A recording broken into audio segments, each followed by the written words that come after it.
یہ ہے تربیلا جھیل، پانی کا وہ وسیع جسم جس نے 84 گاؤں اپنی لپیٹ میں لیے۔ وہ گاؤں ڈوب گئے، ختم ہو گئے، لیکن ایک ایسی بستی جو ڈوبی نہیں پھر بھی اجڑ گئی۔ اور یہ کھنڈرات آج بھی خاموش گواہ ہیں اس زمانے کے جب یہاں زندگی ہوا کرتی تھی۔ آخر کیوں اجڑ گئی یہ بستی؟ کیا وجوہات تھیں؟ کون تھے وہ لوگ؟ آئیے جاننے کی کوشش کرتے ہیں اس ویڈیو میں۔ میں ہوں عمر باسی اور آپ دیکھ رہے ہیں ایکسپلور پاکستان۔ کہانی کا آغاز 1974 میں ہوتا ہے، وہ سال جب تربیلا کے پانیوں نے سب کچھ بدل دیا۔ 84 گاؤں ڈوب گئے اور ہزاروں خاندان بے گھر ہو گئے۔ ان لوگوں نے اپنی وادیوں، اپنے باغوں اور اپنے درختوں کو الوداع کہا۔ جیسا کہ ایک مقامی شخص نے کہا، ہم نے اپنے آباء و اجداد کی قبریں بھی وہیں چھوڑ دیں۔ ہمارے پاس آنے کے لیے کوئی جگہ نہ تھی، کیونکہ تقسیم ہند کے بعد یہ ایک بہت بڑی ہجرت تھی۔ متاثرین میں سے کچھ لوگ یہاں آ کر آباد ہوئے۔ انہیں یقین تھا کہ اب نئی زندگی ملے گی، لیکن وقت نے کچھ اور ہی کر دکھایا۔ جانتے ہیں یہاں کی سماجی شخصیت باب ہزارہ کے اونر سے، جو اس بستی کی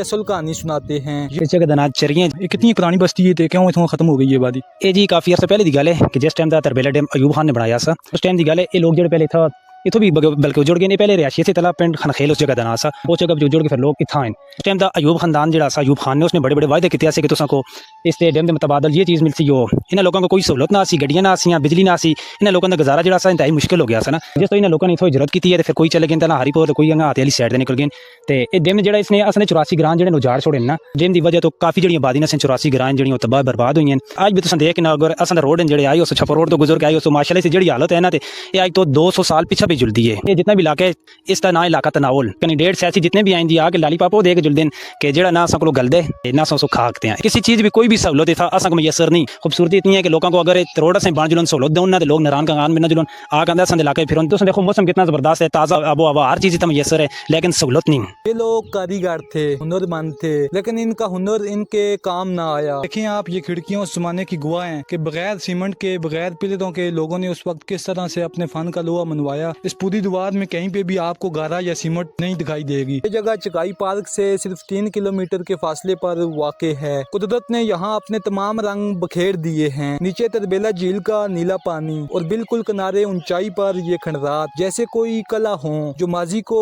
تھامے کھڑا ہے۔ جیسا کہ ایک مقامی شخص نے کہا، یہاں سے جھیل کا نظارہ بہت خوبصورت ہے، لیکن یہ خوبصورتی ہمیں اپنے کھوئے ہوئے گھروں کی یاد دلاتی ہے۔ اس جگہ کے ساتھ آج یہاں خانہ بدوش آباد ہیں، بھیڑ بکریاں پال رکھی ہیں، اور رات کے وقت جب یہ ساری بھیڑیں اکٹھی ہو جاتی ہیں تو لگتا ہے جیسے یہ جگہ دوبارہ زندہ ہو گئی۔ آج ہم نے صرف ایک بستی نہیں دیکھی، ہم نے دیکھی ہے ایک پوری داستان۔ اگر یہ ویڈیو آپ تک پہنچی ہے تو شاید اب یہ کہانی سن لی جائے اور دوستوں کے ساتھ شیئر کرنا نہ